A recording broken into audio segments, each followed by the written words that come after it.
તો બીજી જેટલી બી કન્સલ્ટન્સી વિઝિટ કરી બધાએ મને એવો જ રિસ્પોન્સ આપ્યો કે આ પ્રોફાઇલ પર વિઝા ના જ આવે, ખાલી તમારે ટ્રાય કરવો હોય તો કરી શકીએ, બાકી વેસ્ટ ઓફ મની જ છે. જે ઘરે બી નહોતો પહોંચ્યો અને અહીંયાથી મને કયા પ્રોગ્રામમાં જવું જોઈએ એ સજેશન મળી ગયેલું મેલ પર. અહીંયા ટ્રાન્સપરન્સી 100% છે, જ્યારે બીજી કન્સલ્ટન્સીમાં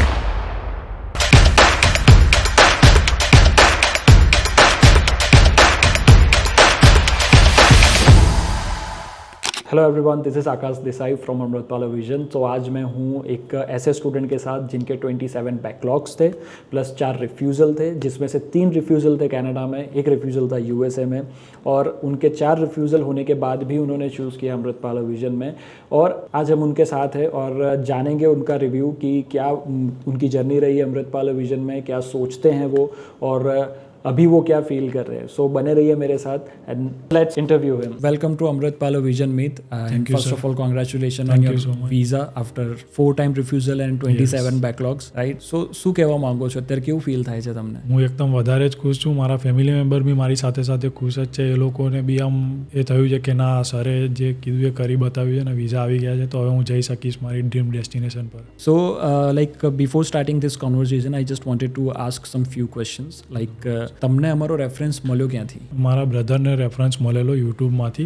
જ્યારે મારા રિજેક્શન આવે ને ફર્સ્ટ ટાઈમ કેનેડાના જે 3 રિજેક્શન આવે, તો એના પછી અમે સર્ચ કરતા હતા કે હવે કોનું ઓપિનિયન લેવું, સારી કન્સલ્ટન્સી કઈ રહેશે. તો એના માટે સર્ચ કર્યું, ત્યારે અમને અમૃતપાલ વિઝનનો રેફરન્સ મળેલો. સો તમારા ઓલરેડી 4 રિજેક્શન હતા, હા. Right? Canada and USA too. તો જ્યારે તમારા રિજેક્શન હતા તો એ ટાઈમની ફિલિંગ શું હતી? તમે અમૃતપાલ વિઝન જ કેમ ચૂઝ કરી, બીજી કન્સલ્ટન્સી કેમ ચૂઝ ના કરી જ્યારે તમારા 4 રિજેક્શન હતા? જ્યારે મારા રિજેક્શન 3 થયા, કેનેડાના જે રિજેક્શન આવ્યા એના પછી હું ફરતો હતો, મતલબ બીજે કન્સલ્ટન્સીમાં ઓપિનિયન માટે ફરતો હતો. હું અને મારો બ્રધર બંને સાથે જ જતા. તો બીજી જેટલી બી કન્સલ્ટન્સી વિઝિટ કરી બધાએ મને એવો જ રિસ્પોન્સ આપ્યો કે આ પ્રોફાઇલ પર વિઝા ના જ આવે, ખાલી તમારે ટ્રાય કરવો હોય તો કરી શકીએ, બાકી વેસ્ટ ઓફ મની જ છે. તો એ ટાઈમે પછી અમે અમૃતપાલ વિઝનમાં આવ્યા, તો અમૃતપાલ સરને મળ્યા. સરે મને કીધું કે ના, આ વસ્તુ પોસિબલ છે, વિઝા આવી જ જાય આ વસ્તુમાં, તમારે ખાલી એક મતલબ પ્રોફાઇલ કઈ રીતને શો કરવી એના પર જ ડિપેન્ડ કરે છે.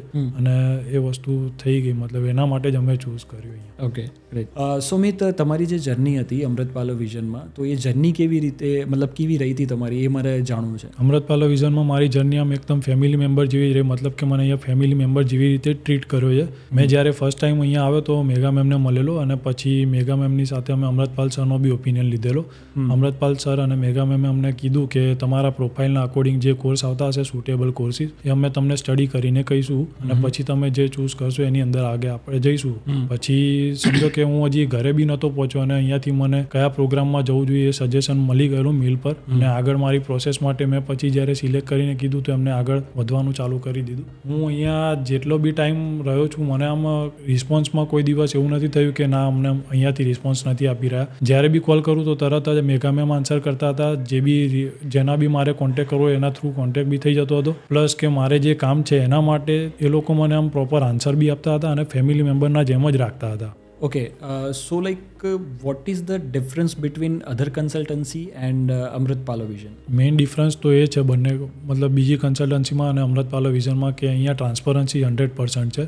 જ્યારે બીજી કન્સલ્ટન્સીમાં તમે જે પ્રોસેસ કરી રહ્યા હોય એનું કંઈ તમને શો નથી કરતા કે આ વસ્તુમાં તમને થશે, આટલું આવશે, એવું બધું જે બી ક્લિયરન્સ નથી મળી રહ્યું હતું. અને અહીંયા આપણને મળી જાય છે. બીજી વસ્તુ કે તમારી પ્રોફાઇલની સાથે સાથે એ લોકો તમને શું સારું રહેશે એ બી સજેસ્ટ કરે છે, અને તમે ક્યાં, મતલબ કઈ ફિલ્ડમાં જવું જોઈએ, શું કરવું જોઈએ, એ વસ્તુ બી અહીંયા સજેશન મળી રહેશે, અને થશે કે નહીં એ બી અહીંયાથી સર કહી આપશે. Okay, good. What kind of advice you want to give to other student and parents, because many of the people કે જે લોકોનું એક રિજેક્શન છે, કાં તો બેકલોગ્સ થોડા ઘણા છે, થોડું ગેપ છે, તો ઘણી વખત મેં બી જોયું છે કે લોકો પ્લાન ડ્રોપ કરી દેતા હોય છે. એ લોકોને એમની ડ્રીમ કન્ટ્રીમાં જવાનું હોય છે, પણ રિજેક્શનના લીધે એ લોકો ડ્રોપ કરી દેતા હોય છે. તો એ લોકોને તમે શું એડવાઇસ આપવા માંગો છો? જે લોકો પ્લાન પોતાનો ડ્રોપ કરી રહ્યા છે આધર બેકલોગ્સના લીધે કે બીજા કોઈ રીઝનની લીધે, તો એ લોકોને મારે કહેવું છે કે તમારે પ્લાન ડ્રોપ કર્યા પહેલાં અમૃતપાલ વિઝનમાં એકવાર વિઝિટ કરવી જોઈએ. કારણ કે જે બી છે આપણી પ્રોફાઇલ પરથી આપણે જે શો કરીએ એના પરથી જ આપણું વિઝાનું આવતું હોય છે, અપ્રૂવ થશે કે રિજેક્ટ થશે. અને અમૃતપાલ સરનું જે અહીંયાથી મતલબ કામ છે, તો બધું જે 100% એ લોકો એફર્ટ આપે છે, અને જે શો કરવું જોઈએ એ કરે છે. પોતાની રીતે મહેનત કરીને એ લોકો આપણું પ્રોફાઇલ શો શો કરે છે. તો એના અંદરથી આપણને જે પોઝિટિવ રિસ્પોન્સ હોય છે મળતો હોય છે. તો પ્લાન ડ્રોપ કર્યા પહેલાં એકવાર અમૃતપાલ વિઝનમાં 100% આવવું જોઈએ. Okay, thank you so much Mit. And તમારે ઇન્ડિયાની અંદર શું એજ્યુકેશન હતું? મેં અહીંયા BE ઓટોમોબાઈલ કરેલું છે હસમુખ ગોસ્વામી કોલેજમાંથી, જે GTUની અંદર જ લાગે છે. અને મારે અહીંયા BE ઓટોમોબાઈલ આમ તો 4 વર્ષનો કોર્સ છે, 5 વર્ષમાં પૂરો થયો છે અને 27 બેકલોગ છે. હું ડિટેન થયેલો હતો એના લીધે. ઓકે. એન્ડ લાઈક અત્યારે તમારું જે એડમિશન છે એ કઈ કોલેજમાં છે? ત્યાં કોનેસ્ટોગા કોલેજમાં છે અને campus? Waterloo campus. Again, congratulations, Meet, and thank you so much for this podcast. And whenever if you want any kind of help for any support, we are just one phone call away. सो जैसा कि आपने देखा उनका क्या review है Amritpal vision को लेके, जो उनकी जर्नी रही थी.